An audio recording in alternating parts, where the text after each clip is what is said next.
ఎలా తెలుసుకున్నాం 29 మెదడు ఐజాక్ అసిమోవ్ అనువాదం డాక్టర్ వి.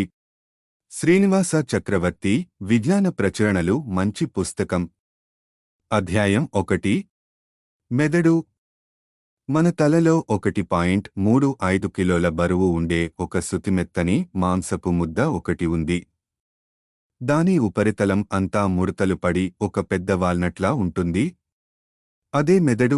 అది రోజంతా ఏమీ చేస్తున్నట్లు ఉండదు. ఊరికే కూర్చున్నట్లు ఉంటుంది. కాని అది చాలా ముఖ్యమైన అవయవమే అయ్యుంటుంది. అది గట్టి కపాలపు ఎముకల గదిలో భద్రపరిచి ఉంటుంది. శరీరంలో మరే ఇతర అంగానికి అంత గొప్ప రక్షణ లేదు. ఉదాహరణకి గుండె కూడా శరీరంలో ఒక ముఖ్యమైన అంగమే. రొమ్మును కాపాడే పక్క ఎముకల వరుస గుండెని కూడా కాపాడతాయి.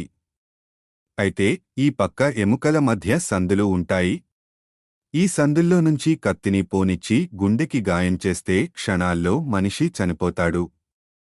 కాని కపాలంలో అలాంటి సందులేవీ లేవు. శరీరం సజీవంగా ఉండాలంటే ఆక్సిజన్ కావాలని మనకి తెలుసు. ఆ ఆక్సిజన్ గాల్లో ఉంటుంది. మనం శ్వాస తీసుకున్నప్పుడు ఆక్సిజన్ మన శరీరంలోకి ప్రవేశిస్తుంది. ఆక్సిజన్ మన శరీరంలోని ఆహారంతో కలిసి మనకి శక్తిని ఇస్తుంది. పనిచేసే కండరాలు ఎంతో శక్తిని వాడుకుంటాయి. అందుకే వాటికి చాలా ఆక్సిజన్ కావాలి. మన కండరాలతో మనం చురుగ్గా పనిచేస్తూ బరువులు ఎత్తడం, కట్టెలు కొట్టడం వంటివి చేస్తున్నప్పుడు ఆయాసం వస్తుంది. రొప్పుతాం. అప్పుడు ఇంకా బలంగా ఊపిరి తీసుకుంటాం. అదనపు శక్తి కోసం అదనపు ఆక్సిజన్ కావాలిగా. మరి అయితే మనం పీల్చుకునే ఆక్సిజన్లో ఇంచుమించు 4వ వంతు మెదడు వాడేస్తుంది. ఊరికే కిమ్మనకుండా కూర్చుని ఉన్న అంత శక్తిని వాడేస్తోంది ఈ అవయవం. అరటే మెదడు నిజంగా ఏదో ముఖ్యమైన వ్యవహారాన్నే నడిపిస్తోంది అన్నమాట. ఒక్కొక్కసారి శ్వాసకి ఏదైనా అడ్డు తగిలినప్పుడు ఊపిరి తీసుకోవడం కష్టం అవుతుంది. శరీరంలో మిగతా అవయవాలు ఆక్సిజన్ లేకుండా కొంతకాలం మనగలవు. కాని మెదడు ఆక్సిజన్ లేకుండా కొద్ది నిమిషాలు మాత్రమే ఉండగలదు. అలా కొద్ది నిమిషాలు గడిచాయంటే ఇక మెదడు చేస్తున్న పని ఆపేస్తుంది. అప్పుడిక ప్రాణాలు పోవడం ఖాయం. మెదడుకి ఆక్సిజన్ ఎంత అవసరమో ప్రాచీనులకి తెలియదు. అసలు ఆక్సిజన్ అంటే ఏమిటో కూడా వాళ్లకి తెలియదు. అయితే వాళ్లకి ఒక విషయం బాగా తెలుసు. ఒక మనిషిని నెత్తిమీద గట్టిగా మొత్తితే కాసేపు దిమ్మ తిరిగిపోయినట్లు ఉంటుంది. ఆ తర్వాత అతడి ప్రవర్తనలో మార్పులు కనిపిస్తాయి. అతడి ఆలోచనలలో, చేష్టలలో ఏదో తేడా కనిపిస్తుంది. కాబట్టి మనిషి ఆలోచనలకి, అనుభూతులకి ఆధారభూతంగా ఉండే అవయవం మెదడేనని ఎంతో మంది ప్రాచీన పండితులు అనుకునేవారు. అలాంటి పండితులలో ప్లేటో 427 నుంచి 347 వరకు క్రీస్తు పూర్వం ఒకడు. ప్రాచీన పాశ్చాత్య లోకంలో గొప్ప పరపతి ఉన్న తాత్వికులలో ప్లేటో శిష్యుడైన అరిస్టాటిల్ 384 నుంచి 322 వరకు క్రీస్తు పూర్వం ఒకడు.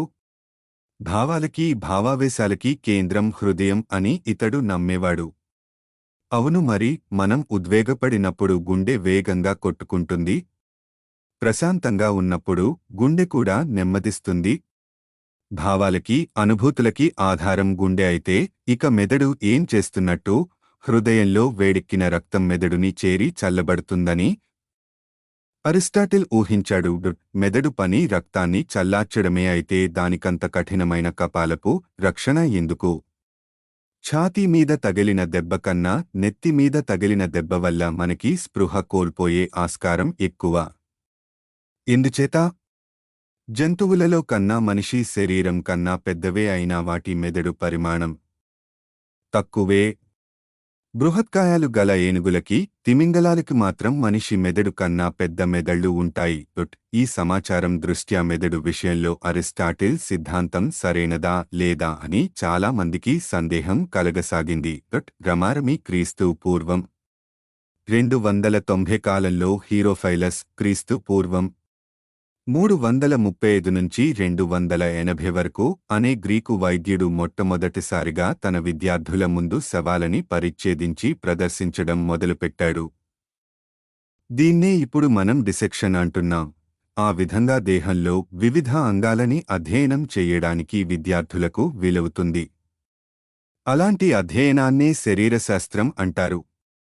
మెదడును హీరోఫైలస్ చాలా క్షుణ్ణంగా పరిశీలించి ఒక నిర్ణయానికి వచ్చాడు. ప్లేటోలాగే ఇతడు కూడా మెదడే ఆలోచనకి, అనుభూతికి ఆధారం అని భావించాడు. మెదడుని శరీరంతో కలుపుతూ సన్నని తీగల్లాంటివి ఉండడం కూడా ఇతడు గమనించాడు. వీటికి నాడులు అని పేరు పెట్టాడు. ఈ నాడులలో కొన్ని కండరాల వరకు, మరికొన్ని కన్నుల వరకు, చెవుల వరకు విస్తరించి ఉండడం గమనించాడు హీరోఫైలస్. అంటే కొన్ని నాడులు కండరాలని అదిలించి మనిషిని కదిలిస్తాయని, మరికొన్ని నాడులు మనం చూసే దృశ్యాలని, వినే శబ్దాలని మెదడుకి చేరవేస్తాయని అర్థం చేసుకున్నాడు. హీరోఫైలస్ నడిచిన బాటలోనే నడిచిన మరో గ్రీకు వైద్యుడు ఉన్నాడు. ఇతడి పేరు ఎరసిస్ట్రాటస్. క్రీస్తు పూర్వం 304 నుంచి 250 వరకు ఇతడు కూడా మెదడుని చాలా క్షుణ్ణంగా అధ్యయనం చేశాడు. మెదడు ఉపరితలం మీద ముడతలని విశదంగా వర్ణించిన వారిలో ఇతడు మొదటివాడు. జంతువుల మెదళ్ల మీద కన్నా మనిషి మెదడు మీద ముడతలు ఎక్కువ అని ఇతడు గమనించాడు. బహుశా అందుకే మనిషికి జంతువు కన్నా తెలివితేటలు ఎక్కువేమోనని కూడా ఇతడు అభిప్రాయపడ్డాడు. మెదడులో 2 భాగాలు ఉన్నాయని ఇతడు గుర్తించాడు. ముందుకి ప్రస్ఫుటంగా కనిపించే పెద్ద భాగాన్నే మనం సెరిబ్రం, ఈ పదానికి లాటిన్లో మెదడు అని అర్థం, అంటాం. వెనుకగా కొంచెం కిందగా ఉండే భాగానికే సెరిబెల్లం, ఈ పదానికి లాటిన్లో చిన్న మెదడు అని అర్థం అని పేరు. మెదడుని కప్పే పొరలని, మెదడులోని ఖాళీలని కూడా ఇతడు అధ్యయనం చేశాడు. హీరోఫైలస్, ఎరసిస్ట్రాటస్ల కృషి అంతా ఈజిప్ట్లోని అలెగ్జాండ్రియా నగరంలో జరిగింది. ఆ రోజుల్లో ఆ మహానగరం విజ్ఞానానికి పుట్టినిల్లు. అయితే శవ పరిచ్ఛేద కార్యక్రమాలు మాత్రం ఈజిప్ట్ ప్రజలకి రుచించలేదు. అది వారి మతానికి విరుద్ధం. ఆ కారణం వల్ల ఈ ఇద్దరు పురోగాములు అంత గొప్ప ప్రారంభాన్ని అందించినా చాలా కాలంపాటు ఆ బాటలో ఇంకెవ్వరూ నడవలేకపోయారు. రోమన్ సామ్రాజ్యం మహోన్నత దశలో ఉన్న రోజులు అవి. ఆ రోజుల్లోనే గొప్ప పేరున్న మరో గ్రీకు వైద్యుడు గాలెన్, క్రీస్తు శతాబ్దం 130 నుంచి 200 వరకు ఉండేవాడు. మానవ కళేబరాలని పరిచ్ఛేదించకూడదనే నిషేధం ఇతడి మీద కూడా ఉండేది. అందుకే ఇతడు మానవ కళేబరాలకి బదులు జంతు దేవాలని పరిచ్ఛేదించేవాడు. ఈ పద్ధతి వల్ల ఇతగాడు ఎన్నో సందర్భాల్లో పొరబడ్డాడు. కుక్కలు, పందులు మొదలైన జంతువుల అంగాలకి మనిషిలోని అంగాలకి మధ్య ఎన్నో తేడాలు ఉన్నాయి. ఇతగాడు మెదడులో మరో భాగం గురించి కూడా కొన్ని అధ్యయనాలు చేశాడు. సెరిబెల్లంకి అడుగున మెదడు నుంచి తోకలాంటి ఒక భాగం కిందకి దిగుతూ కనిపిస్తుంది. అలా దిగే భాగంలో మొదటి భాగాన్ని మెడుల్లా అబ్లాంగేటా అంటారు. బారెడు పొడవున ఈ తోక ఇంకా కిందకి దిగుతుంది. దీన్నే వెన్నుపాము అంటాం. మెత్తని ఈ వెన్నుపాముకి రక్షణగా ఎముకలతో నిర్మితమైన ఓరలాంటిది ఉంటుంది. అదే వెన్నుపూస. మెదడు నుండి పుట్టుకొచ్చినట్టే ఈ వెన్నుపాము నుండి కూడా నాడులు పుట్టుకొస్తూ కనిపిస్తాయి. జంతువుల వెన్నుపాముని ఛేదిస్తే ఏం జరుగుతుందో గాలెన్ అధ్యయనం చేశాడు. వెన్నుపాముని బాగా పైభాగంలో మెదడుకి దగ్గరగా కోస్తే జీవి వెంటనే చనిపోతుంది. ఇంకా కిందగా కోస్తూ వస్తే ఒక్కొక్క స్థాయిలో కొన్ని ప్రత్యేకమైన కండరాలు చచ్చుబడిపోవడం కనిపిస్తుంది. దీన్ని బట్టి వెన్నుపాము నుండి వచ్చే నాడులు కండరాలని అదిలిస్తాయని తేలింది. దురదృష్టవశాత్తు రోమన్ల హయాంలోనే సైన్స్కి గడ్డు రోజులు మొదలయ్యాయి. రోమన్ సామ్రాజ్య పతనం తరువాత విజ్ఞానానికి కూడా ఆయువు చెల్లినట్టు అయ్యింది. గాలెన్ తర్వాత మరో 1000 ఏళ్ల తర్వాత గాని శాస్త్రవేత్తలు మళ్లీ మానవ, జంతు దేహాల పరిచ్ఛేదాల జోలికి పోలేదు. 1316లో మాండినో దలూత్సి 1275 నుంచి 1326 అనే ఇటాలియన్ వైద్యుడు శరీర శాస్త్రం మీద సమగ్రంగా ఒక పుస్తకం రాశాడు. ప్రపంచ చరిత్రలో శరీర శాస్త్రం మీద ప్రత్యేకించి రాసిన పుస్తకాల్లో ఇదే మొదటిదేమో. అయితే ఆ పుస్తకంలో అన్నీ తప్పుల తడకలే. ఇతగాడు స్వానుభవాన్ని నమ్ముకోకుండా గాలెన్ చెప్పిందే వేదం అని నమ్మాడు. ఏదేమైనా ఇదో గొప్ప ప్రారంభం అనే అనుకోవాలి. జగద్విఖ్యాతి గల ఇటాలియన్ కళాకారుడు లియోనార్డో డా వించి 1452 నుంచి 1519 తన కళని మరింత సజీవం చేసుకోవాలని ఎన్నో శవపరిచ్ఛేదాలని గావించి కళని విజ్ఞానంతో అద్భుతంగా మేళవించాడు. ఆ ప్రయత్నంలో కనీసం 30 మానవ కళేబరాలని పరిచ్ఛేదించి పరీక్షించాడు. గాలెన్ భావాలలో పొరబాట్లని ఎత్తి చూపిన ప్రథముడు ఇతడే. అయితే లియోనార్డో తన ఆవిష్కరణల గురించి వెల్లడి చెయ్యకుండా తన వద్దే గుప్తంగా దాచుకున్నాడు. ఆ కారణం వల్ల అతడు రాసుకున్న సంగతులన్నీ అతడి మరణానంతరం ఎంతో కాలానికి గాని ఇతరులకి తెలియలేదు. ఆధునిక శరీర శాస్త్రానికి నిజంగా పునాదులు వేసినవాడు బెల్జియన్ శాస్త్రవేత్త ఆండ్రియాస్ వెసేలియస్ 1514 నుంచి 1564. లియోనార్డో లాగానే వెసేలియస్ కూడా ఎన్నో మూత కళేబరాలని పరిచ్ఛేదించి చూశాడు. అయితే ఇతడు తన ఆవిష్కరణల గురించి అందరికీ తెలిసేలా ప్రచురించాడు. 1543లో ఇతడు సైన్సు లోకల్లో శిరోధార్యం అనదగ్గ ఒక పుస్తకాన్ని ప్రచురించాడు. దాని పేరు మానవ శరీర నిర్మాణం. ఆ రోజుల్లో అత్యుత్తమ కళాకారులు ఆ పుస్తకానికి కావలసిన బొమ్మలు వేశారు. అప్పటికే అచ్చు పరిశ్రమ ఉంది కాబట్టి ఆ పుస్తకం అచ్చయి యూరప్ అంతా వ్యాపించింది. నిర్దోషంగా అద్భుతంగా రూపొందింది ఆ పుస్తకం. గాలెన్ చేసిన తప్పులని సరిదిద్ది ఒప్పులని చెప్పింది ఆ పుస్తకం. వెసేలియస్ మెదడుని పరీక్షించి దాన్ని చాలా ఖచ్చితంగా వర్ణించాడు. గాలెన్ వెన్నుపాము మీద చేసిన ప్రయోగాలు ఇతడు కూడా చేసి చూశాడు. మెదడు, వెన్నుపాము, వాటి నుండి పుట్టుకొచ్చే నాడులు ఇవన్నీ కలిసి నాడీమండలం అవుతాయని అతడు గుర్తించాడు. వెసేలియస్ కాలం తరువాత మనుషులు మానవ శరీరాలని ధైర్యంగా పరిచ్ఛేదం చేయడం మొదలుపెట్టారు. వివిధ అంగాల గురించి వివరంగా తెలుసుకోసాగారు. ఎంతోమంది శరీర శాస్త్రవేత్తలు వివిధ నాడుల గతులని అనుసరిస్తూ అవి ఎక్కడెక్కడికి పోతున్నాయో పరిశీలించారు. ఆల్రెక్ట్ వాన్ హేలర్ 1708 నుంచి 1777 అనే స్విస్ జీవశాస్త్రవేత్త కండరాలు ప్రేరణలకి స్పందిస్తాయని నిరూపించాడు. అంటే వాటిని తాకితే అవి సంకోచిస్తాయన్నమాట.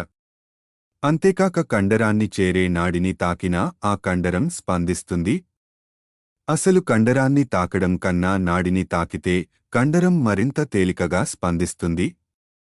ఆ విధంగా నాడులు సంధించి ఉన్న మెదడు మనిషి కదలికలని కలుగచేస్తోందని హేలర్ అధ్యయనాలతో తేటతెల్లం అయ్యింది. అంతేకాక శరీరంలోని నాడులన్నిటి ఆరంభం మెదడులో గాని వెన్నుపాములో గాని ఉంటుందని నిరూపించాడు హేలర్. మెదడు, వెన్నుపాము కలిసే ఉంటాయి కాబట్టి అవన్నీ ఒక సమగ్రమైన నాడీమండలంలో భాగాలని తేలింది. అధ్యాయం 2. మెదడుతో వచ్చిన చిక్కు. మెదడు, వెన్నుపాము మనిషిలోని భావాలని, భావావేశాలని శాసిస్తున్నాయని తేలాక మెదడు సక్రమంగా పని చెయ్యనప్పుడు మనిషి ప్రవర్తన ఎలా మారుతుంది అన్న ప్రశ్న తలెత్తింది. మెదడుకి గాయం అయినా, రోగం సోకినా ఏం జరుగుతుంది? మెదడు మరీ ఎక్కువసేపు పని చెయ్యకుండా ఉండిపోతే మనిషి స్పృహ కోల్పోతాడు. దీనినే స్ట్రోక్ లేదా అపోప్లెక్సీ గ్రీకు భాషలో ఈ మాటకి అర్థం దెబ్బకొట్టడం అంటారు. మెదడు గురించి ఏమీ తెలియని వారికి మరి స్ట్రోక్ వాతపడ్డ మనిషి ఏ అదృశ్య శకో, ఏ దేవతో దెయ్యమో కొట్టినా దెబ్బకి కుప్పకూలినట్టు కనిపించిందేమో. స్ట్రోక్ వల్ల మరణం సంభవించవచ్చు. లేక మనిషి సజీవంగా ఉన్న శరీరంలో ఒక భాగం చలనం లేకుండా చచ్చుబడిపోనువచ్చు. మెదడులో చిన్న చిన్న రక్తనాళాలు పూడుకుపోవడమో, తెగిపోవడమో స్ట్రోక్కి కారణం అని ఇప్పుడు మనకి తెలుసు. రక్తనాళాలు దెబ్బతిన్నప్పుడు మెదడులో ఆ ప్రాంతంలో ఆక్సిజన్ అందక మెదడు పని చేయడం ఆగిపోతుంది. మెదడులో మరీ అంత విపరీతంగా కనిపించని సమస్యలు కూడా తలెత్తవచ్చు. మనిషిలో అప్రయత్నమైన కదలికలు పుట్టవచ్చు. మనిషి హఠాత్తుగా కిందపడి నురగలు కక్కుతూ విలవలడవచ్చు. అవతలి వారికి కనిపించని దృశ్యాలు కనిపించవచ్చు. వాస్తవంలో లేని విషయాలని చూడడాన్ని, వినడాన్ని విభ్రాంతి అంటారు. ప్రాచీన కాలంలో ఇలా విభ్రాంతిని అనుభూతి చెందేవాళ్లు నిజంగా మరేదో అదృశ్య లోకంలోకి తొంగిచూస్తున్నారని అనుకునేవారు. ఏ దేవతల నుండో సందేశాలని అందుకుంటున్నారని అనుకునేవారు. బహుశా దేవతలు ఆ శరీరాన్ని ఆవహించి దాన్ని పూర్తిగా స్వాధీనం చేసుకున్నారని అనుకునేవారు. అకస్మాత్తుగా కిందపడి విచిత్రంగా ప్రవర్తించి అంతలోనే మామూలుగా అయిపోయే వ్యక్తుల విషయంలో ఇలాంటి నమ్మకాలు మరీ నిజంగా అనిపించాయి. అలాంటి అవస్థనే కింద పడే రోగం అన్నారు. వైద్య పరిభాషలో ఆ రోగం పేరు ఎపిలెప్సీ. గ్రీకులో ఈ మాటకి అర్థం ఆవాహన. ఈ రోగంలో దేవతలు మనిషిని ఆవహించి తాత్కాలికంగా స్వాధీనం చేసుకున్నట్టు అనిపించింది. గ్రీకులు ఎపిలెప్సీని పవిత్రమైన వ్యాధిగా వ్యవహరించేవారు. ఆ జబ్బు సోకిన వారిని ఆరాధనాభావంతో చూసేవారు. వారికి భవిష్యత్తు కూడా తెలుస్తుందని నమ్మి వారిని భవిష్యత్తు తెలిసిన ప్రవక్తలుగా పరిగణించేవారు. ఈ ధోరణి ఇంకా విస్తరించి కాస్త విచిత్రంగా ప్రవర్తించేవారిని, అదే పనిగా అవే మాటలు మాట్లాడుతూ ఉండేవారిని కూడా అదే విధంగా ఆరాధనాభావంతో పరిగణించేవారు. తరువాత కాలంలో అలాంటి వాళ్లని పిచ్చివాళ్లని, ఉన్మాదులని అన్నారు. అలాంటి వాళ్లను దేవతలు ఆవేశించినవారు అని నమ్మేవారు.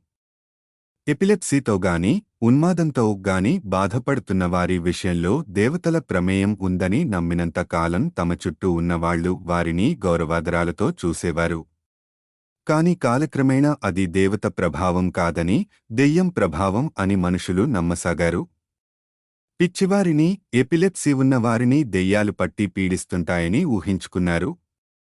అలాంటి రోగులకు తిరిగి మానసిక స్వస్థత చేకూర్చాలంటే ఆ దెయ్యాలని బయటికి తరిమేయాల్సిందే. కొన్నిసార్లు ఈ దెయ్యాలని తరిమేసే కార్యక్రమాలు చాలా క్రూరంగా, అమానుషంగా ఉండేవి. పిచ్చివారిని కొట్టి, గొలుసులతో కట్టి, నానా విధాలుగా చిత్రహింసలు పెట్టేవారు. ఇక ఉన్మాదుల శరణాలయాలలో పరిస్థితులు మరీ ఘోరంగా ఉండేవి. అక్కడ వారు పడే యాతనలు చూసి నవ్వుకోడానికి వెళ్లే మామూలు మనుషులు ఉండేవారు. మానసిక వ్యాధులు అనే వాటిలో దేవతల, దెయ్యాల ప్రమేయం లేకపోవచ్చని నమ్మినవారు కూడా ఉన్నారు. శతాబ్దాల మానవ చరిత్రలో ప్రతి దశలోనూ పిచ్చివారు కేవలం ఆరోగ్యం దెబ్బతిన్నవారని, వారిని చిత్రహింస పెట్టక కరుణతో చేరదీయాలని నమ్మిన వైద్యులు ఉంటూనే ఉన్నారు. గ్రీకు వైద్యుడు హిప్పోక్రటిస్ క్రీస్తు పూర్వం 460 నుంచి 370 వరకు అతడి అనుచరులు ఎపిలెప్సీ కూడా ఒక రోగమని, తక్కిన రోగాలలాగానే దాన్ని కూడా నయం చేసే ప్రయత్నాలు చెయ్యాలని బోధించారు. దానికి ప్రకృతి, నిద్రుమైన కారణాలు ఉన్నాయని, దానికి విరుగుడు ప్రార్థనలు, చిత్రహింసలు కావని, మందులతో దాన్ని నయం చెయ్యొచ్చని వాళ్లు బోధించారు. ఇలాంటి నమ్మకాలనే చాటిన సొరానస్ క్రీస్తు శతాబ్దం 1-2వ శతాబ్దాల నాటి వ్యక్తి అనే మరో గ్రీకు వైద్యుడు కూడా ఉన్నాడు. ఇతగాడు రోమన్ల కాలంలో జీవించాడు. కాని అలాంటి సౌమ్యమైన హితవు చాలామంది చెవికి ఎక్కలేదు. దెయ్యం ఆవహించింది అనే సిద్ధాంతాన్నే ప్రజలు నమ్ముతూ వచ్చారు. 1789 ఆ ఫ్రెంచ్ విప్లవ జ్వాలలు దేశమంతా దావానలల్లా పాకుతున్న రోజులు అవి. ఫ్రెంచ్ ప్రజలు తిరుగుబాటు చేసి అవినీతిమయమైన, అసమర్థమైన ఫ్రెంచ్ ప్రభుత్వాన్ని గద్దె దింపారు. ఆ విప్లవాల ప్రభావం శాస్త్రీయ రంగాల మీద కూడా ప్రసరించింది. కొత్త కొత్త పరిణామాలు, ప్రమాణాలు, కాలమానాలు రూపుదిద్దుకుంటున్న సంధి కాలం అది. ఉన్మాదుల చికిత్సా పద్ధతుల్లో కూడా కొత్త ధోరణులు మొదలయ్యాయి. హిప్పోక్రటిస్ సొరానస్ల సాంప్రదాయాన్ని అనుసరిస్తూ మానసిక రుగ్మతలని అధ్యయనం చేని ఉన్మాదులకి మరింత నున్నితమైన చికిత్సలు రూపొందించాలని నమ్మే ఒక ఫ్రెంచ్ వైద్యుడు ఉన్నాడు. అతడి పేరు ఫిలిప్ పీనెల్. 1745 నుంచి 1826. 1793లో వీనెల్ని ఒక పెద్ద ఉన్మాద శరణాలయానికి అధికారిగా నియమించారు. అందులో ఏళ్ల తరబడి గొలుసులతో కట్టేయబడ్డ రోగులు ఎందరో చాలా దీనావస్థలో ఉన్నారు. పీనెల్ వారి గొలుసులు విప్పించేశాడు. ఒక్కొక్క రోగి మీద ప్రత్యేక శ్రద్ధ చూపిస్తూ వారి బాగోగులు కనిపెట్టుకుంటూ ఉండేవాడు. ఇలాంటి సున్నితమైన పద్ధతుల వల్ల రోగులు బాగా కోలుకున్నారు. ఉన్మాదుల చికిత్సలో ఆ విధంగా పీనెల్ ఒక విప్లవాన్ని సృష్టించాడు. ఉన్మాదులతో సున్నితంగా సాదరంగా వ్యవహరించే పద్ధతి మెల్లగా దేశదేశాలకి పాకింది. ఇంగ్లండ్, జర్మనీ, అమెరికా సంయుక్త రాష్ట్రాలు వంటి ఎన్నో దేశాలు ఆ పద్ధతులని స్వీకరించాయి. 1800 చివరికల్లా పాత కిరాతక పద్ధతులన్నీ నాగరిక ప్రపంచం నుండి మాయమైపోయాయి. అంతా బాగానే ఉంది కాని అసలు మానసిక రుగ్మతలని నయం చేసేదెలా? మెదడు సక్రమంగా పనిచేయని పరిస్థితిలో దాన్ని సరిగ్గా పనిచేయించడమెలా? మెదడు మీద సత్ప్రభావాన్ని చూపించగలిగే అంశాలు ఎన్నో ఉన్నాయి. మన చుట్టూ చూసే ప్రపంచం నుండి నానారకాల దృశ్యాలు, శబ్దాలు, వాసనలు, రుచులు, స్పర్శలు మాత్రమే కాక రకరకాల ఆలోచనలు కూడా మెదడుని చేరతాయి. వీటిలో మెదడుకి కాస్త శాంతినిచ్చి ఉపశమనాన్ని కలగచేసేవి ఎన్నో ఉంటాయి. దేనివల్లనైనా కాస్తంత స్వాంతన దొరుకుతుందని ఎవరైనా ప్రగాఢంగా నమ్మితే దానివల్ల వాళ్లకి నిజంగానే మేలు కలగవచ్చు. మెదడుతో సంబంధం లేని అవయవంలో ఏదైనా దెబ్బతిన్నా మెదడు ప్రభావం ఆ అవయవం మీద కనిపించవచ్చు. ఆ ప్రభావం వల్ల రోగం ఉపశమించవచ్చు లేదా ప్రకోపించవచ్చు కూడా. ఉదాహరణకి ఒక మనిషికి ఏదో సమస్య ఉందని అనుకుందాం. అప్పుడా మిత్రుడు రోగి చెవిలో ఏవో విచిత్రమైన శబ్దాలు వదడం, చేతులతో ఏవో చేష్టలు చేయడం, రకరకాలుగా స్పృజించడం వంటి పనులేవో చేశాడని అనుకుందాం. రోగికి ప్రక్రియల మీద, వాటిని ప్రయోగిస్తున్న వ్యక్తి మీద నమ్మకం ఉంటే అతడి పరిస్థితిలో ఎంతో కొంత మార్చు కనిపిస్తుంది. కాలక్రమేణా మనుషులకి శరీరం గురించి, శరీర ధర్మాల గురించి ఎన్నో తెలిసొచ్చాయి. కేవలం నమ్మకం మీద పనిచేసే చికిత్సల కంటే మరింత వైజ్ఞానికమైన చికిత్సల కోసం అన్వేషణ మొదలుపెట్టారు. 1700లో శాస్త్రవేత్తలు అయస్కాంతాల గురించి, విద్యుత్తు ప్రవహించే తీరు గురించి ఎన్నో అధ్యయనాలు చేశారు. అయస్కాంతాలే కాక విద్యుదీకృత వస్తువులు కూడా ఇతర వస్తువులని ఆకర్షిస్తాయని నిరూపితమయ్యింది. ఈ సాధనాలని ఉపయోగించి దేహంలోని రోగాలని ఆకర్షించి బయటకి ప్రదోలవచ్చని కొందరు అభిప్రాయపడ్డారు. 1774లో ఆస్ట్రియాలోని వియన్నాలో పనిచేసే జర్మన్ వైద్యుడు ఫ్రాంట్ ఆంటాన్ మెస్మర్ 1734 నుంచి 1815 సరిగ్గా అదే ప్రయత్నించి చూశాడు. తన రోగుల శరీరాల మీదగా అయస్మాంతాలని పోనిస్తూ లోపల ఉన్న రోగాలని ఆకర్షించడానికి ప్రయత్నించాడు. ఈ ప్రయత్నాలు కొన్నిసార్లు సత్ఫలితాలు ఇచ్చినట్టు అనిపించింది. మెస్మరిజం అన్న పేరు గల ఈ ప్రక్రియకి ఆ రోజుల్లో చాలా పలుకుబడి వచ్చింది. అయితే అయస్మాంతానికి రోగం మీద పెద్దగా ప్రభావం ఉండదు. కాబట్టి ఇది కూడా నమ్మకం మీద ఆధారపడే ఒక విధమైన చికిత్సే అనుకోవాలి. అయస్మాంతాలని పక్కనబెట్టి రోగి శరీరం మీద వట్టి చేతులని పోనిచ్చినా కొన్నిసార్లు ఫలితం కనిపించేదని మెస్మర్ గమనించాడు. అయితే ఈ పద్ధతిలో చాలామంది విషయంలో ఏ మార్పు కలగలేదు. వట్టిమాటలు చెప్పి ప్రజలని మోసం చేస్తున్నారని చాలామంది మెస్మర్ గురించి పోలీసులకి ఫిర్యాదు చేశారు. ఆ కారణం వల్ల 1778లో మెస్మర్ వియన్నా వదిలి వెళ్లిపోవలసి వచ్చింది. పారిస్లో కొంతకాలం మెస్మర్ వ్యవహారం బాగానే నడిచింది. కాని కొంతకాలం తరువాత ముందు జరిగినట్టే జరిగింది.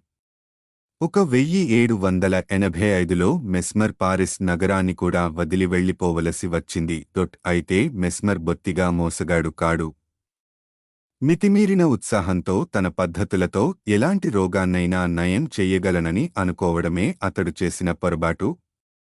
మెస్మర్ తరువాత ఆ మెస్మరిసాన్ని అభ్యసించిన వాళ్లు లేకపోలేదు. 1841లో జేమ్స్ బ్రైడ్ అనే స్మాటిష్ వైద్యుడు 1785 నుంచి 1860 వరకు మెస్మరిసం మీద ఒక ప్రదర్శన కూడా ఇచ్చాడు.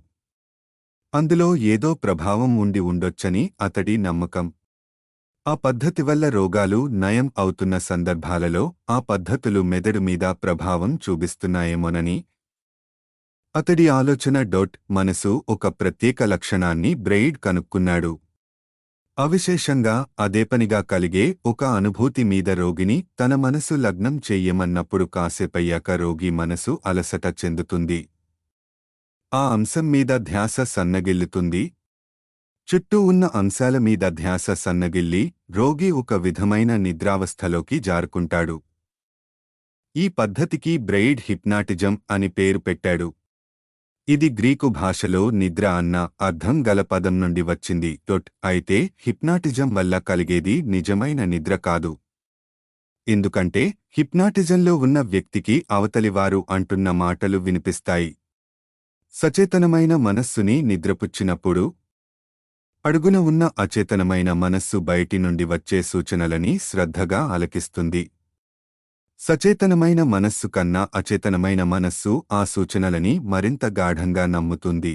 కాబట్టి వెదడు మీద ప్రభావం చూపించి రోగాన్ని నయం చేయగలిగినప్పుడు హిప్నాటిజంకి లోనైన మనిషికి ఇచ్చే సూచనలకి వ్యక్తి మీద మరింత గాఢమైన ప్రభావం ఉంటుంది.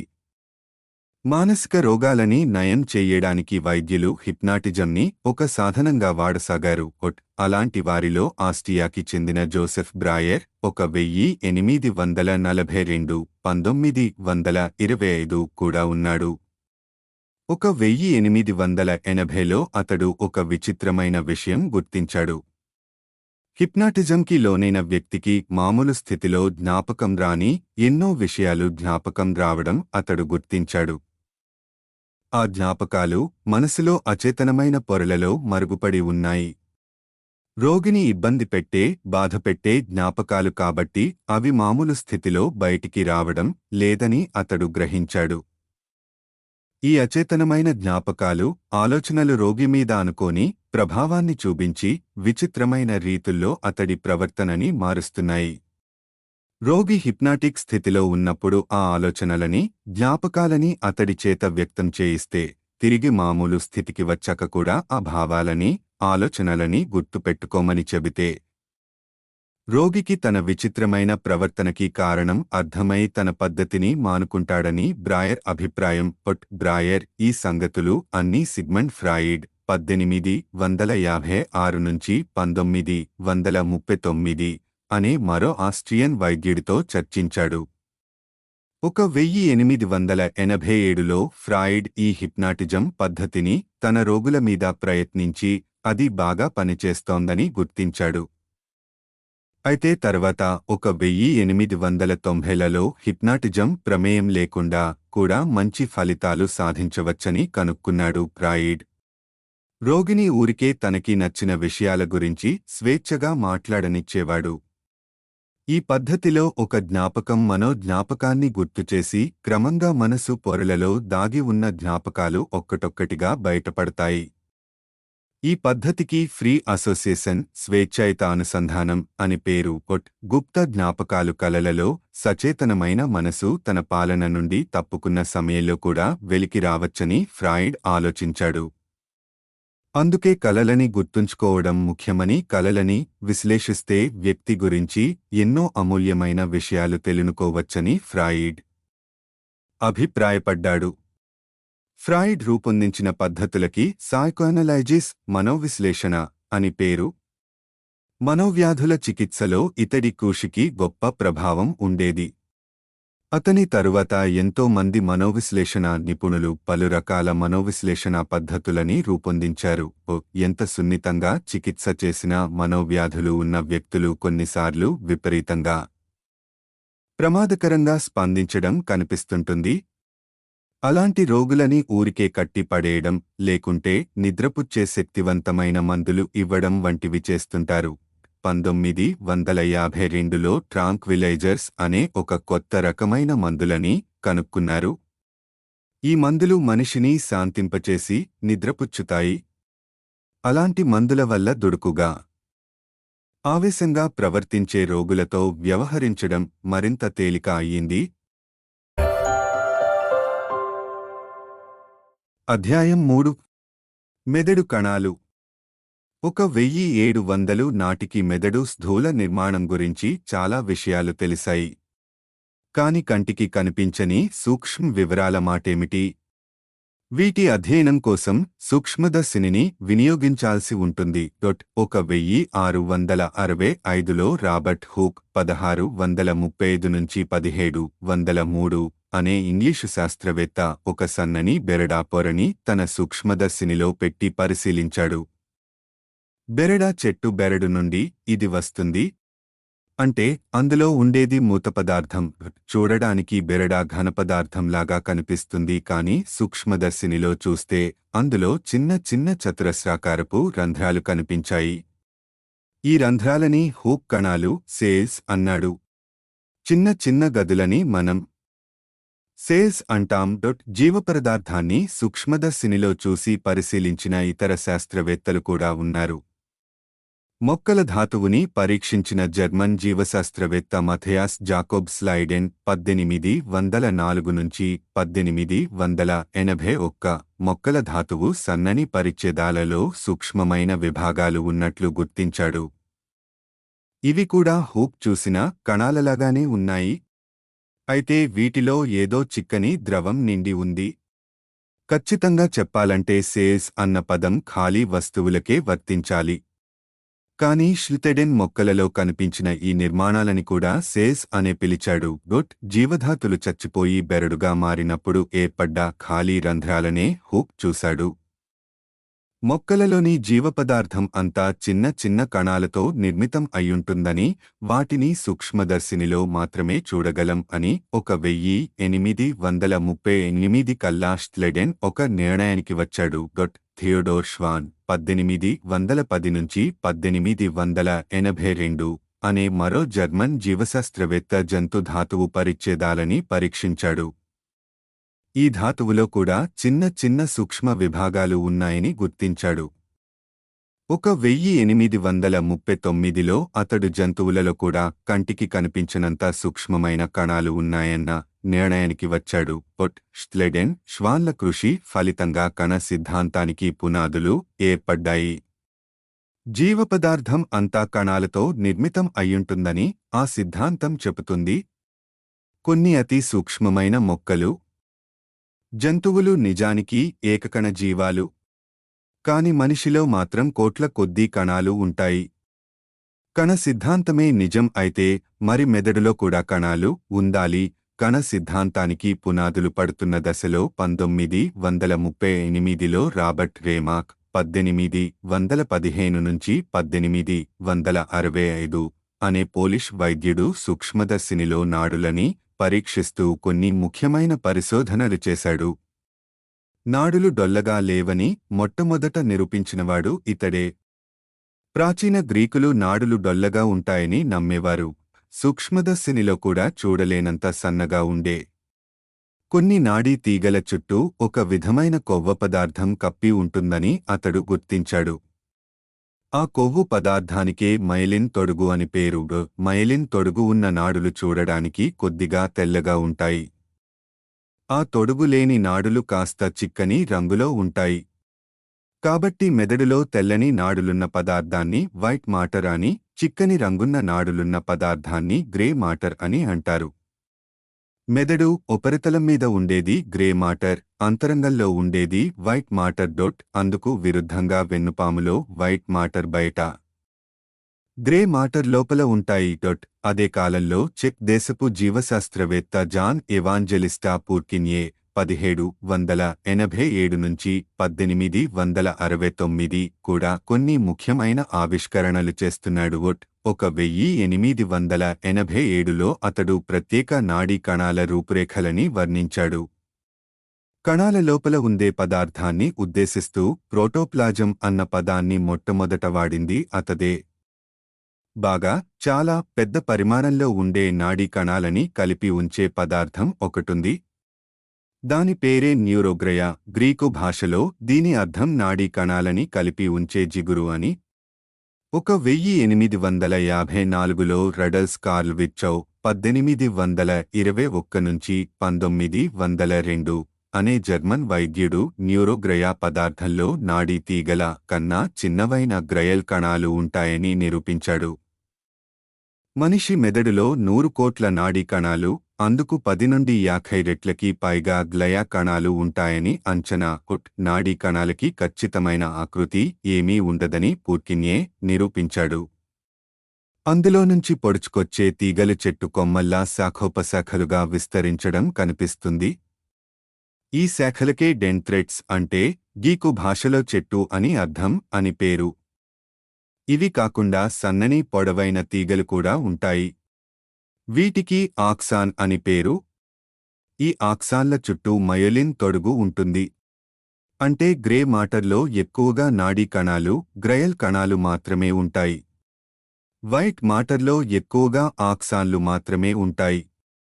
1849లో రడోల్ఫ్ ఆల్బర్ట్ ఫాన్ కోయిలికర్ 1817–1905 అనే స్విస్ జీవశాస్త్రవేత్త కొన్ని ఆక్సాన్లు నాడీ కణాలతో అనుసంధానమై ఉన్నాయని నిరూపించాడు.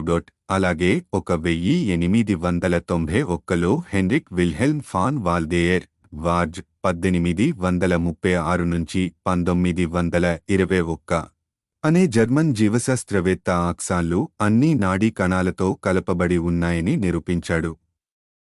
డెండ్రైట్లు, ఆక్సాన్లు తగిలించి ఉన్న నాడీ కణాలకి న్యూరాన్లు అని పేరు పెట్టాడు. ఒక న్యూరాన్ పొడవైన ఆక్సాన్తోనూ ఇతర న్యూరాన్ల, డెండ్రైట్లతోనూ సంధించబడి ఉంటుందని, కాబట్టి నాడీ మండలం అంతా కోటానుకోట్ల న్యూరాన్ల బృహత్తర జాలం అని అతడు భావించాడు. ఈ భావననే న్యూరాన్ సిద్ధాంతం అంటారు. 1873లో ఇటాలియన్ జీవశాస్త్రవేత్త కామిల్లో గాల్టీ 1843–1926 కొన్ని ప్రత్యేక రసాయనాలని ఉపయోగించి కణాలకి రంగు పట్టించే స్టెనింగ్ పద్ధతిని కనిపెట్టాడు.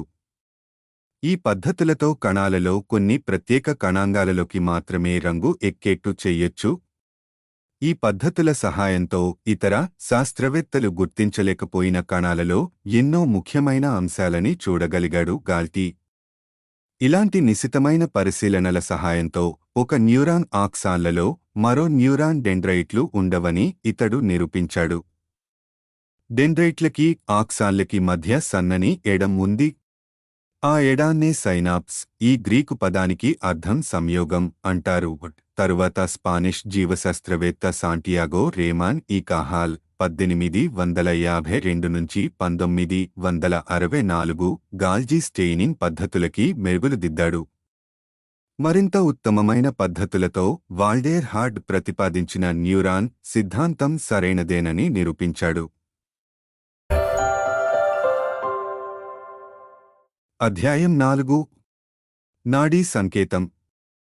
1826లో జర్మన్ జీవశాస్త్రవేత్త యోహానెన్ పీటర్ ముల్లర్ 1801–1858 ప్రత్యేక నాడులు ప్రత్యేక క్రియలని మాత్రమే చేస్తాయని నిరూపించాడు.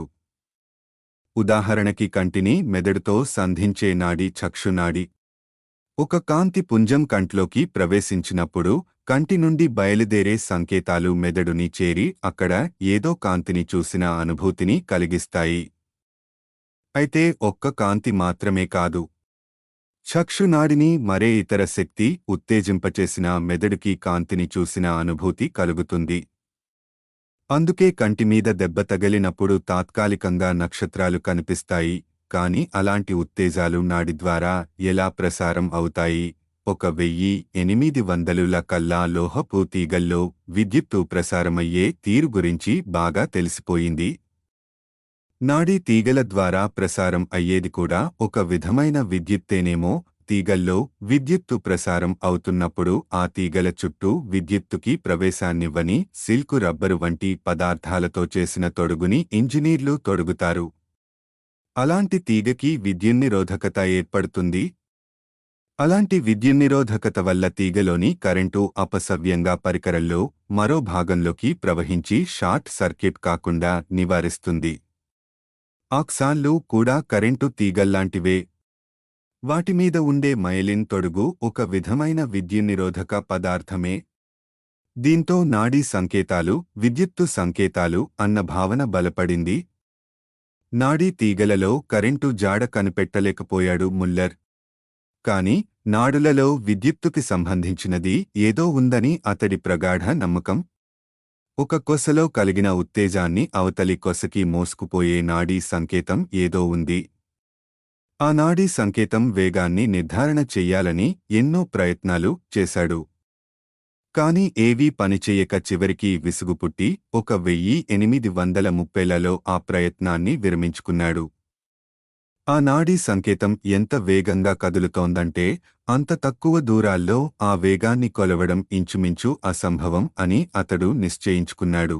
కాని అక్కడే పొరబడ్డాడు.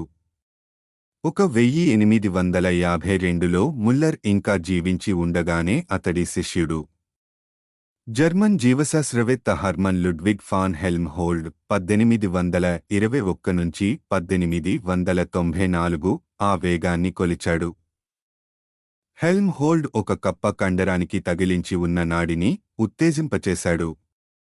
నాడిని ఉత్తేజింపచేసినప్పుడు కండరం చలించింది. ఈసారి కండరానికి దగ్గరగా నాడిమీద ఒక స్థానాన్ని ఉత్తేజింపచేశాడు హెల్మ్హోల్డ్. ఈసారి ఉత్తేజింపచేసిన వెంటనే కండరం కదిలింది. అప్పుడు కండరానికి దూరంగా ఉన్న స్థానం నుండి ఉత్తేజాన్ని ఇచ్చాడు. ఈసారి మాత్రం కొంత వ్యవధి తర్వాత కండరం స్పందించింది. హెల్మ్హోల్డ్ ఆ వ్యవధిని కొలిచి నాడీ సంకేత వేగాన్ని కొలిచాడు.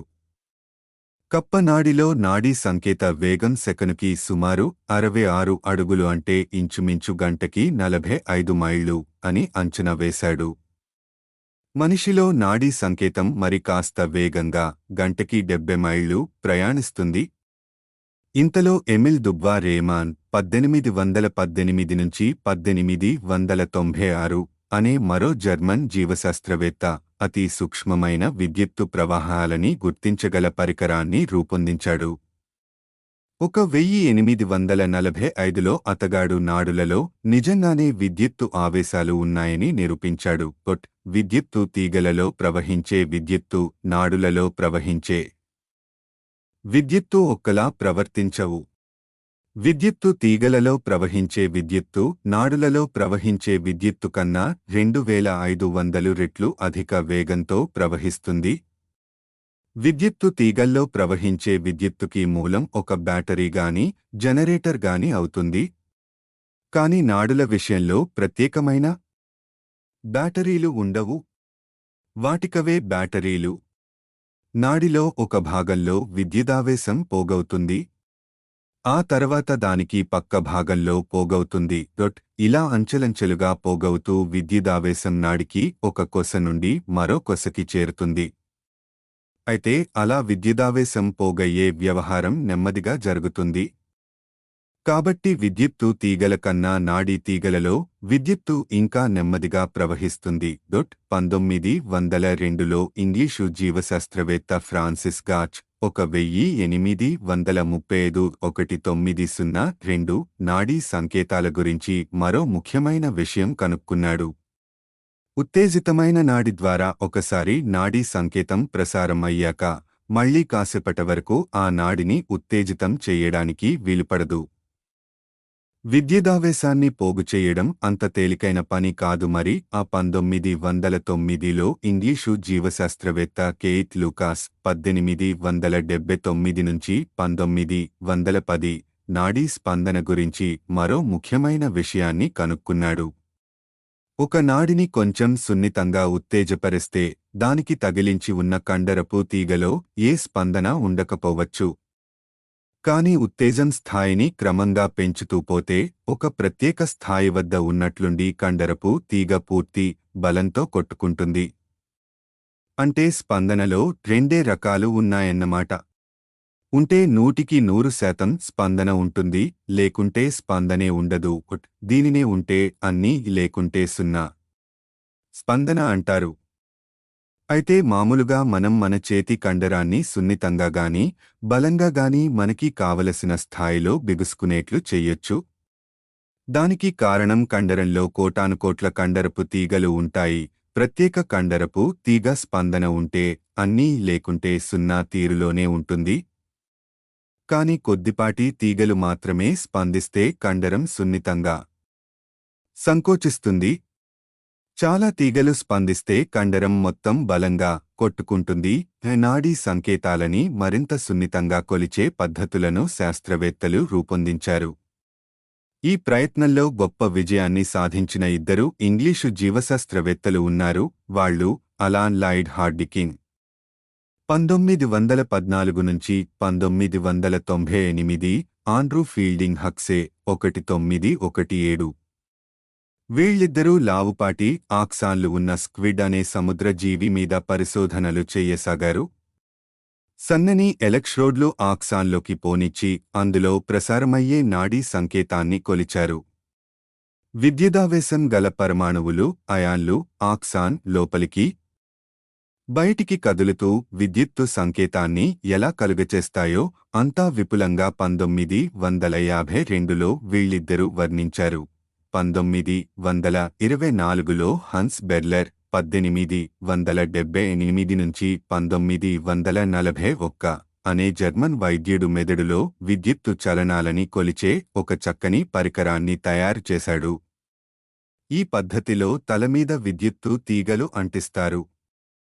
మెదడులో విద్యుత్తు తరంగాలు అటూ ఇటూ ప్రసారం అవుతుంటే వాటి ఆనవాళ్లుగా బయట తలకి అంటించిన తీగల్లో విద్యుత్తు ప్రవహిస్తుంది. ఆ చలనాలన్నీ కాగితం మీద ముద్రితమవుతాయి. అలా కాగితం మీద ముద్రితమైన రేఖల రూపురేఖలు వ్యక్తి మనోస్థితి బట్టి మారతాయి.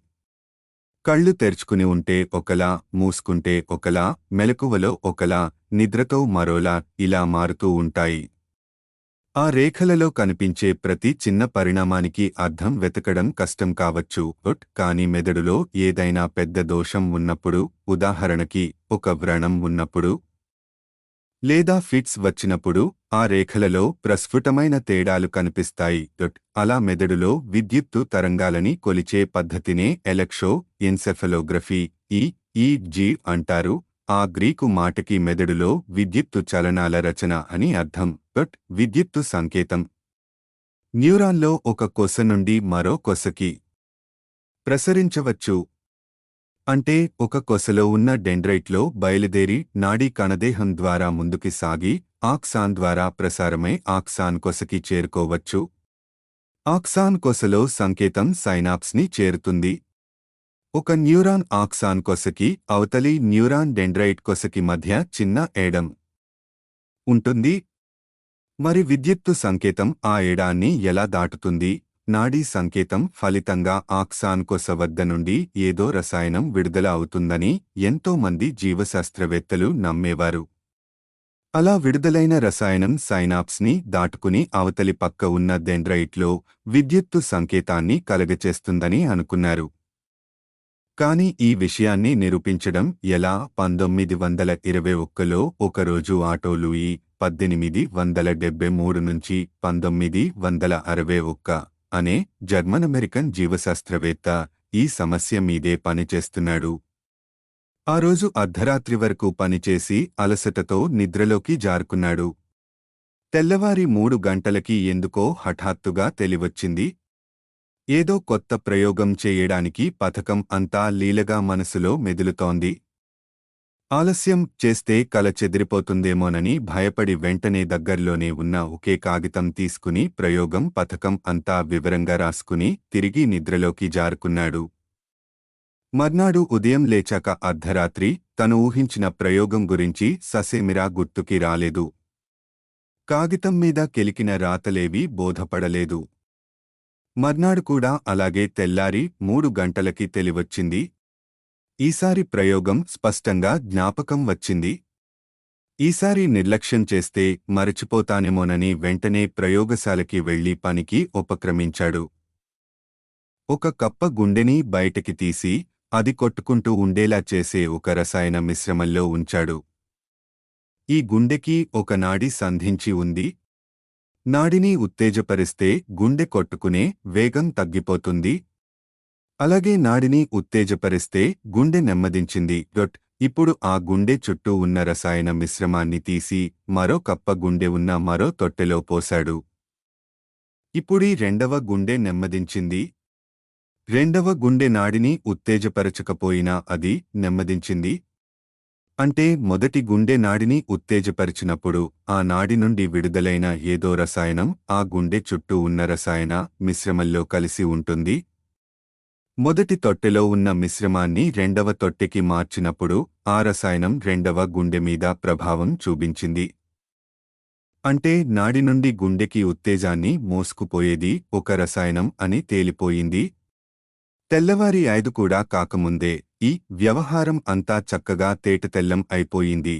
హెన్రీ వాలెట్ డేల్ 1875 నుంచి 1968 అనే ఇంగ్లీషు జీవశాస్త్రవేత్త ఎర్గాట్ అనే ఒక రకమైన శిలీంధ్రాల ఫంజాయి నుండి ఒక రసాయనాన్ని వెలికితీశాడు. నాడీ కండరం కండరాన్ని సంకోచింపచేసినట్లు ఈ రసాయనానికి కూడా కండరం మీద అలాంటి ప్రభావమే ఉంది. 1914 కల్లా ఆ రసాయనపు ఆనవాళ్లు తెలిసిపోయాయి. అది అసిటిల్ కొలీన్ అనే రసాయనం అని శాస్త్రవేత్తలు ధృవీకరించారు. లూయి ప్రయోగం గురించి విన్న డేల్ సైనాప్స్ వద్ద విడుదల అయ్యే రసాయనం అసిటిల్ కొలీన్ ఏమోనని సందేహించాడు. 1929లో ఆ సందేహం నిజమని నిరూపించాడు డేల్. అయితే అన్ని సైనాప్స్ల వద్ద ఒకే రసాయనం విడుదల కాదని, సైనాప్స్ల వద్ద విడుదల అయ్యే మరెన్నో రసాయనాలు ఉన్నాయని క్రమంగా తెలిసింది. మెదడులో ప్రత్యేక భాగాలు కొన్ని ప్రత్యేక క్రియలలో పాల్గొంటాయా? మెదడులో అలాంటి ప్రత్యేకీకరణ సర్వసామాన్యంగా కనిపిస్తుందని మనుషులు ఎంతో కాలంగా నమ్ముతూ వచ్చారు. జర్మన్ వైద్యుడు ఫ్రాన్స్ జోసెఫ్ గాల్ 1758 నుంచి 1828 కూడా అనుకున్నాడు. ఉదాహరణకి మెదడులో ఒక ప్రత్యేక భాగం మనలో హాస్య ప్రవృత్తిని పాలిస్తే మరో భాగం దుష్ట ప్రవృత్తిని పాలిస్తుంది. వ్యక్తిలో ఏదైనా లక్షణం ప్రధానంగా ఉన్నప్పుడు దానికి సంబంధించిన మెదడు ప్రాంతం కూడా బాగా విస్తారంగా ఉంటుందని భావించాడు. మెదడు విస్తరణలో ఉండే అవకతవకలు కపాలపు ఉపరితలం మీది మిట్టపల్లాలని కలగచేస్తాయని కూడా అనుకున్నాడు. కాబట్టి నెత్తి మీద బొడిపెలని విశ్లేషించి మనిషి ప్రవృత్తిని గురించి, నైజాన్ని గురించి అంచనా వేయొచ్చని గాల్ నిర్ణయించాడు. ఆ విధంగా మనిషి లక్షణాల గురించి తెలిపే ఈ కుహన శాస్త్రానికే ఫ్రీనాలజీ అంటే గ్రీకులో మనసు శాస్త్రం అని అర్థం అని పేరు. ఈ ఫ్రీనాలజీ చాలా కాలం చలామణి అయ్యింది. కాని నిజంగా అదో పనికిమాలిన శాస్త్రం. గాల్ భావాలు తప్పుడు భావాలే అయినా ఆ దిశలో కృషి చెయ్యడానికి ఇతర శాస్త్రవేత్తలకి అవి స్ఫూర్తినిచ్చాయి. మెదడులో ప్రత్యేక భాగాలు ప్రత్యేక క్రియలని శాసిస్తాయో లేదో తెలుసుకోవడానికి జంతువుల మీద ఎన్నో ప్రయోగాలు చేశారు. జంతు మెదళ్లలో ప్రత్యేక భాగాలు తీసేసి వాటి ప్రవర్తనలో ఏదైనా మార్పులు వస్తాయేమో గమనించేవారు. 1870లో జూలియస్ ఎడ్వర్డ్ హిట్టిగ్ 1838 నుంచి 1907, గస్టవ్ ఫ్రిట్ 1838 నుంచి 1927 అనే ఇద్దరు జర్మన్ వైద్యులు కుక్కలతో ప్రయోగాలు చేశారు. మెదడులో కొన్ని ప్రత్యేక భాగాలని ఉత్తేజపరిచి ఏ కండరాలు బలంగా స్పందిస్తున్నాయో, ఏవి బలహీనంగా స్పందిస్తున్నాయో గమనించేవారు. ఈ కృషిని స్కాటిష్ వైద్యుడు డేవిడ్ ఫెరియర్ 1843 నుంచి 1928 కొనసాగించాడు. 1876 ప్రాంతాల్లో ఇతగాడు మెదడు మీద శరీర పటం లాంటిది గీసి మెదడులో ఏ భాగం శరీరంలో ఏ భాగాన్ని శాసిస్తుందో చూపించాడు. మెదడుకి మధ్య భాగంలో ఒకచోట కండరాలని అదిలించే ప్రాంతం ఒకటుంది. మెదడుకి వెనుక భాగంలో కళ్ల నుండి వచ్చే దృశ్య సమాచారాన్ని స్వీకరించే ప్రాంతం ఒకటుంది. అదే విధంగా ఇతర భాగాలు ఇతర రకాల సమాచారాన్ని గ్రహిస్తాయి. ఈ పటాలని ఇంకా ఖచ్చితంగా గీసిన ఇంగ్లీషు వైద్యుడు చార్లెస్ షెరింగ్టన్ 1857 నుంచి 1952. మెదడు ఉపరితలం మీద చాలా చిన్న భాగం మాత్రమే కండరాల కదలికలలోనూ ఇంద్రియాల క్రియలలోనూ పాల్గొంటున్నాయి. ఇది చూసి కొంతమంది మెదడులో చాలా భాగం వాడబడడం లేదని అపోహపడ్డారు. అది తప్పు. మెదడు మొత్తం వాడబడుతుంది. ఇంద్రియాల క్రియలలోనూ కండరాల సంకోచంలోనూ పాల్గొనని మెదడు భాగాలు జ్ఞాపకాలని, దాచుకోవడంలో, నిర్ణయాలు తీసుకోవడంలో, ఆలోచనలని శాసించడంలో పాల్గొంటూ ఉండొచ్చు. బట్ మెదడులో ముఖ్యమైన భాగం సెరిబ్రం. అయితే శరీరంలో అన్ని వృత్తులని ఈ భాగం శాసించదు. ఎన్నో అవకాశాలు ఉన్నప్పుడు దేన్ని ఎంచుకోవాలో నిర్ణయించుకోవడానికి సెరిబ్రం కావాలి. కాని కొన్నిసార్లు నిర్ణయం తీసుకోవడానికి ఎక్కువ వ్యవధి ఉండదు. ఉదాహరణకి ఏదైనా వేడి వస్తువుని అనుకోకుండా తాకినప్పుడు త్రుటిలో చేతిని వెనక్కు తీసుకోవాలి. వెనక్కి తీసుకోవాలా వద్దా అని ఆలోచిస్తూ పోతే వేలు కాలిపోతుంది. మనకి ఏం జరుగుతోందో తెలిసేలోపే అప్రయత్నంగా చేతిని వెనక్కి తీసేసుకుంటాం. ఇలాంటి ప్రతిచర్యలని మొట్టమొదట అధ్యయనం చేసినవాడు ఇంగ్లీషు వైద్యుడు మార్షల్ హాల్ 1790 నుంచి 1857. 1832లో అతివేగంగా జరిగే ఈ ప్రతిచర్యలని పరిశోధించసాగాడు. వాటికి అసంకల్పిత ప్రతిస్పందన చర్యలు, రిఫ్లెక్స్ ఆక్షన్స్ అని పేరు పెట్టాడు. నాడి ద్వారా ఇంద్రియ సంవేదన ప్రసరించి కేంద్రీయ నాడీ మండలాన్ని చేరాక దాని ప్రతిచర్యగా తిరిగి వెంటనే మరో సంకేతం మరో నాడి ద్వారా బయటికి ప్రసరించి కండరాలని ఉత్తేజితం చేస్తుంది. వెన్నుపాముని చేరే నాడులలో ఈ వ్యవహారం అంతా వేగంగా నడిచిపోతుందని సూచించాడు హాల్. ఇతర రకాల ప్రతిచర్యలని కూడా షెరింగ్టన్ అధ్యయనం చేశాడు. మెదడు నుండి కండరాలని చేరే నాడుల ద్వారా మెదడు కండరాలని శాసించినట్టే కండరాల నుండి మెదడుని చేరే నాడుల ద్వారా కండరాల స్థితిగతుల గురించి మెదడు తెలుసుకుంటుందని అతడు నిరూపించాడు. అందువల్ల మీరు నించుని ఉన్నప్పుడు పొరపాటున పక్కకి ఒరగడం మొదలు పెట్టగానే కండరాల స్థితిలో వచ్చే మార్పు మెదడుకి తెలిసిపోతుంది. వెంటనే మెదడు కండరాలకి సూచనలిచ్చి శరీరం పక్కకి ఒరగకుండా నిలుపుతుంది. కాబట్టి మనం నించుని ఉన్నప్పుడు మనకి తెలియకుండానే ఇలా మన సమతునికని సరిదిద్దుకుంటూ ఉంటాం. అందుకే ఎక్కువసేపు నించుని ఉన్నప్పుడు ఊరికే ఏమీ చేయనట్టు కనిపించినా తెలియకుండానే అలసటగా అనిపిస్తుంది. అలాగే మన శ్వాసని శాసించే ప్రతిస్పందన చర్యలు కూడా ఉన్నాయి. అలాగే ఏదైనా వస్తువుని మనం అందుకోబోతున్నప్పుడు మన చేయి ఆ వస్తువుని దాటిపోకుండా మరీ పక్కకి పోకుండా సెరిబెల్లం శాసిస్తుంది.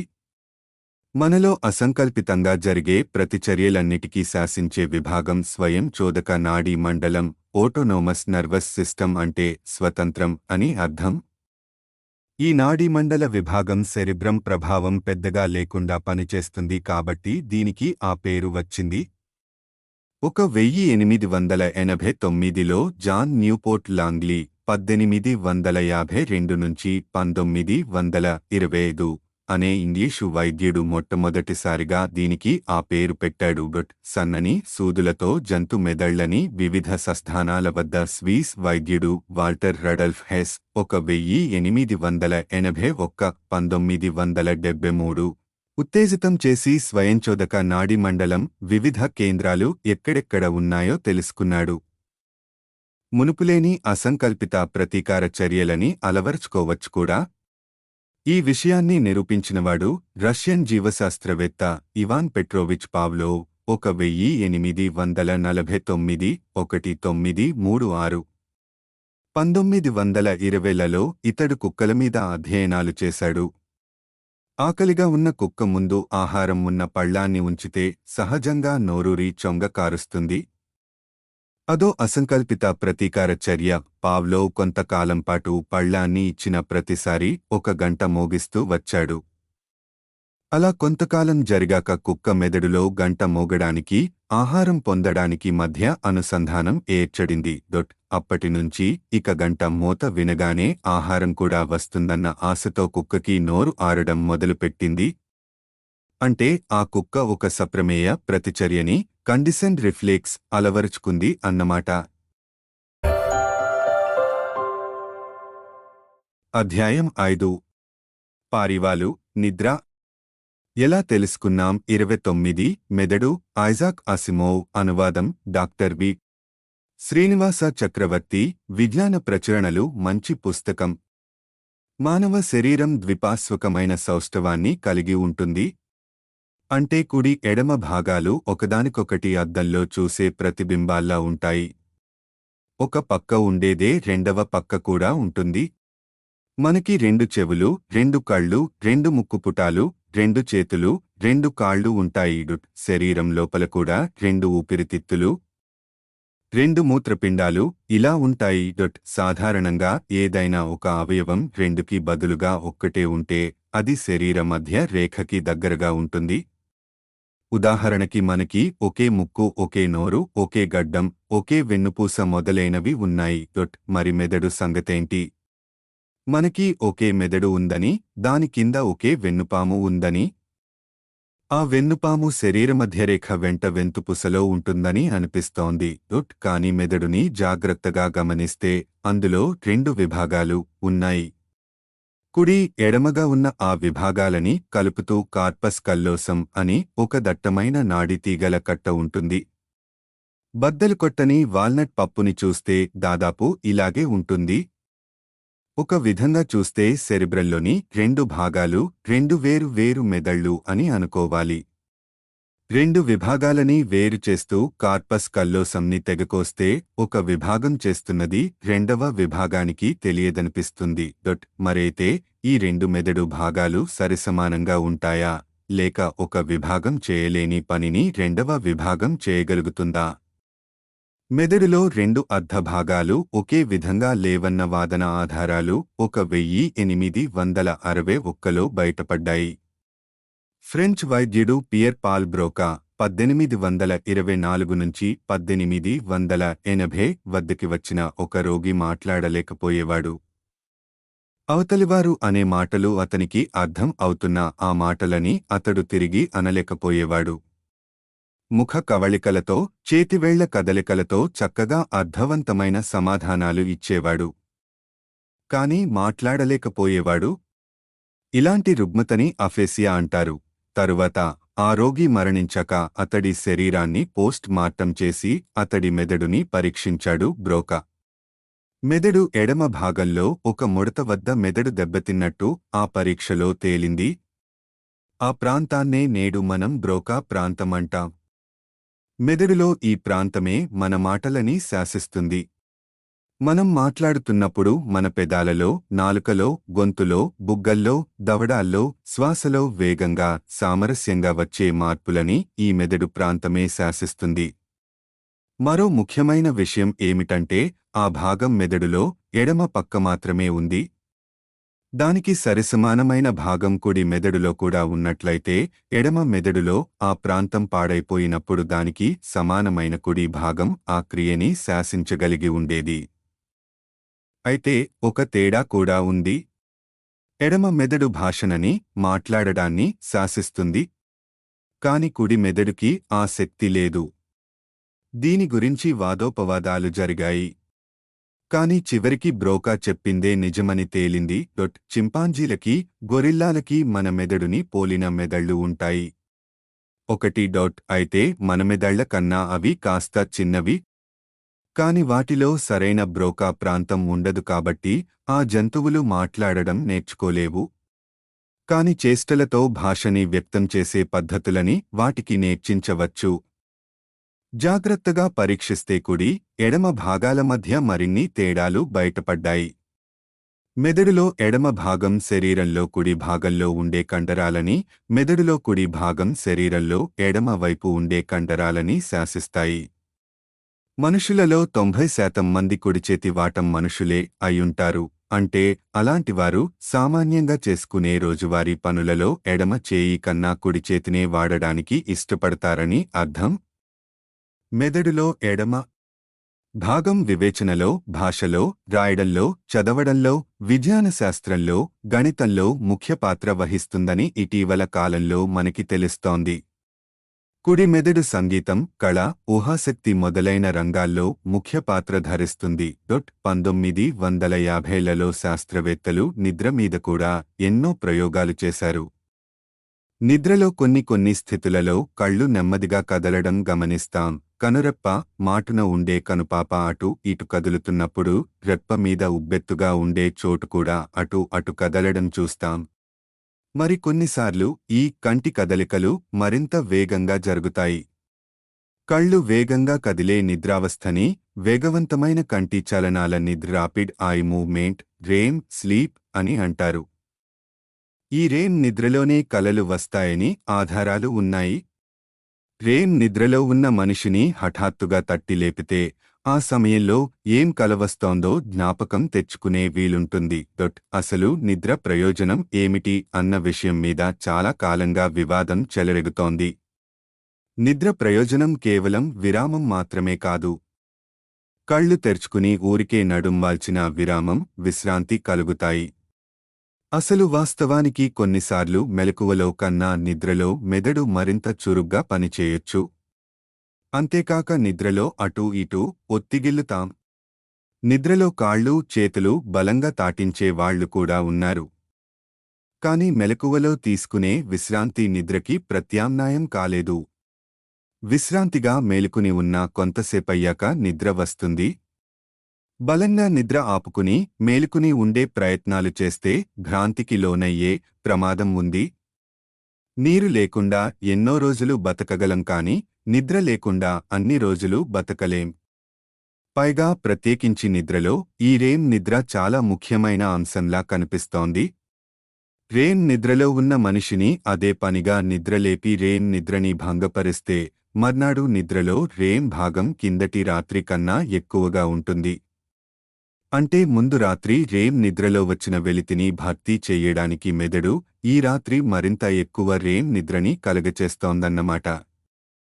దీన్ని బట్టి నిద్ర కన్నా కలలు కనే స్థితి చాలా ముఖ్యమని అనిపిస్తోంది.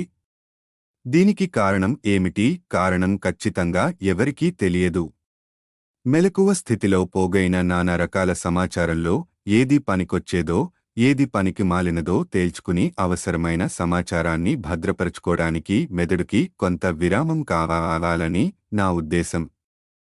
అలా పనికిమాలిన విషయాలని ఏరి వేసే కార్యక్రమం స్వప్నావస్థలో జరుగుతూ ఉండొచ్చు. అలా పనికిమాలిన సమాచారాన్ని ఏరివేసిన మెదడు మర్నాడు కలుగబోయే కొత్త అనుభవాలని పొందడానికి సిద్ధంగా ఉంటుంది. కానీ ఈ విషయం గురించి ఎవరికీ ఖచ్చితంగా తెలియదు అని మరోసారి చెప్పాల్సి ఉంటుంది. నిజానికి ఇన్ని శతాబ్దాలుగా మెదడుని శోధిస్తున్నా దాని గురించి మనకి తెలిసింది చాలా తక్కువ. శరీరంలో అది అన్నిటికన్నా సంక్లిష్టమైన అవయవం కాబట్టి దాని గురించి ఇంకా తేలని ప్రశ్నలు ఇంకా ఎన్నో ఉన్నాయంటే ఆశ్చర్యం లేదు. మనకి తెలిసిన ప్రకృతిలో అన్నిటికన్నా సంక్లిష్టమైన వస్తువు అదేనంటే ఆశ్చర్యం లేదు. మెదడు అంత అపురూపమైన వస్తువు కాబట్టే దాన్ని ఉపయోగించి మనిషి యోచిస్తాడు, ఊహిస్తాడు, ప్రేమిస్తాడు, ఉద్యమిస్తాడు. మానవాళిని ఇబ్బంది పెట్టే ఎన్నో వమాదాల పరిష్కారాలని తలపెడతాడు. కాని అదే మెదడు అత్యంత ప్రమాదకరమైనదని కూడి చెప్పుకోవాల్సి వస్తుంది. మెదడు వల్లనే మనం నానారకాల మూఢ నమ్మకాలని నమ్ముతూ మన జీవితాలని దుర్భరం చేసుకుంటున్నాం. లేనిపోని భయాలతో, కక్షలతో మనుషులు ఒకరికొకరు ఎనలేని హాని తలపెట్టుకుంటూ ఉంటారు. మెదడు గురించి మన జ్ఞానం, అవగాహన తగినంతగా పెరిగినట్లయితే మెదడు నిర్మాణాత్మక లక్షణాలని పెంచి హానికరమైన లక్షణాలని తుడిచిపెట్టవచ్చు. అదే జరిగితే మనం జీవించే ప్రపంచం మరింత నాగరికమై సురక్షితమై వర్ధిల్లుతుంది.